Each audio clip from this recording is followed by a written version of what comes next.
Now, this is a question that's been raised by several people. Is it ethical to experiment with someone's brain? Well, it's an ongoing debate. Some are in favor of it, while others think differently. Elon Musk, who's known for his ambitious goals like colonizing Mars and also saving humanity. Let's now take a look at what is trending on beyond social media platforms. First up, Instagram. Know about billionaire entrepreneur Elon Musk's announcement about a wireless device made by his brain chip company Neuralink. Musk says the company will begin with the human. On Wednesday, a firm owned by Elon Musk, Neuralink Corp, announced its plan to use implants in the brain to control computers with neural impulses at a conference in California to restore movement and communication to people with disabilities. Monkeys actually enjoy doing the demos because they get the banana smoothie, and it's kind of a fun game. So, I guess what I'm trying to make is like we care a great deal about animal welfare, and I'm pretty. This is telepathic typing. So to be clear, this is he's not actually using a keyboard. He's moving the cursor with his mind to the highlighted key. Now technically, can't actually spell, and so I don't want to oversell this thing, because that's the next version. But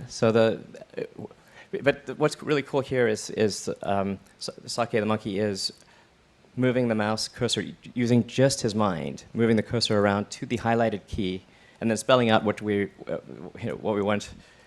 want to spell. But and then so this is something that could be used for somebody who's say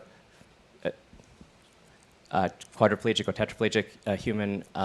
Even before we make the spinal cord stuff work, is being able to control a mouse cursor, control a phone, and we're confident that someone who has basically no other interface to the outside world would be able to control their phone better than someone who has working hands.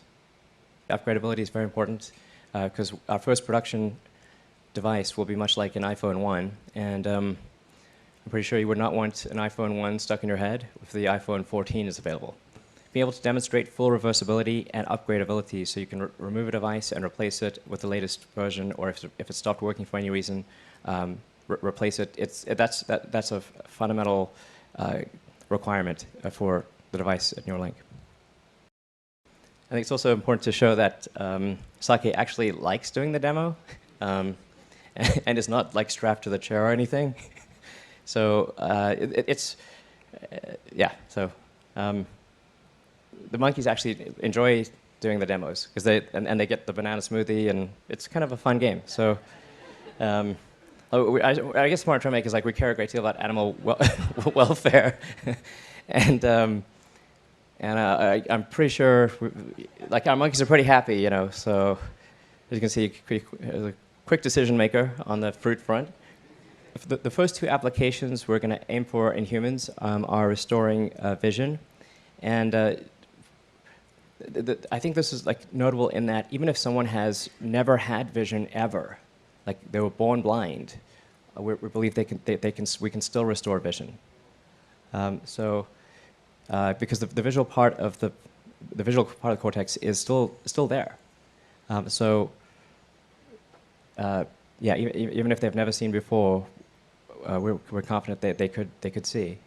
And then the other application being in the motor cortex, where we would initially enable someone who has no ability, almost no ability to operate their muscles, you know, sort of like a sort of Stephen Hawking type situation, and enable them to operate their phone faster than someone who has working hands.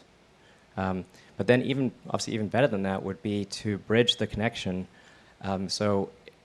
Take the signals from the motor cortex, and let's say somebody's got a broken neck, then bridging those signals to Neuralink devices located in the spinal cord. So we're confident there are no physical limitations to enabling full body functionality. I mean, as miraculous as it may sound, we're confident that it is possible to restore full body functionality to someone who has a severed spinal cord. So our first steps along these dimensions for our device is what we call the N1 implant. It's a size of about a quarter. It's microfabricated on a flexible thin film arrays that we call threads. It's fully implantable and wireless, so no wires, and after the surgery, the implant is under the skin and it is invisible. To get an N1 device, it's essentially these steps: targeting and the incision, drill the craniectomy, remove the tough outer meningeal layer called the dura, then insert the thin, flexible threads of electrodes, place the implant into the hole we created, and then that's it. You've got an implant under the skin. Look, Ma, no wires. Just kidding. The surgical robot does the thread insertion part of the surgery. This is because it would be very difficult to do manually. Imagine taking a hair from your head and trying to stick it into Jell-O covered by saran wrap, and doing this at a precise depth and position, and doing this 64 times within a reasonable amount of time. So who wants to see some insertions?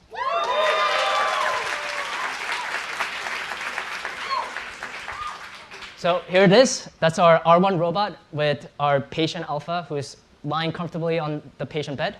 The whole process of inserting about 64 threads in our first product is going to be around 15 minutes for this robot. So yeah, there's a second one that went in, and we're going to do a third one. There you go. And then that's going to go in the background, and we'll come back to it in the later part of the presentation. One of the things that we did is to move our device manufacturing to a dedicated facility in Austin for scale-up manufacturing. We now have a dedicated, our own OR, in fact, a double OR in Austin. And this is just a stepping stone before we eventually build our own Neuralink clinic. The robot has just completed inserting all 64 threads, so let's take a look.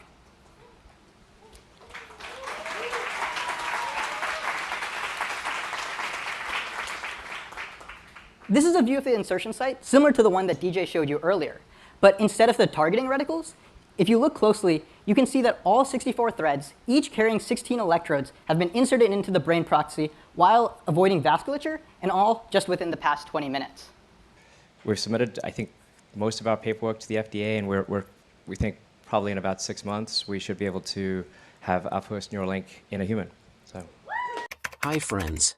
If you learned something through this video, then please support us. Have a nice day. Goodbye and take care.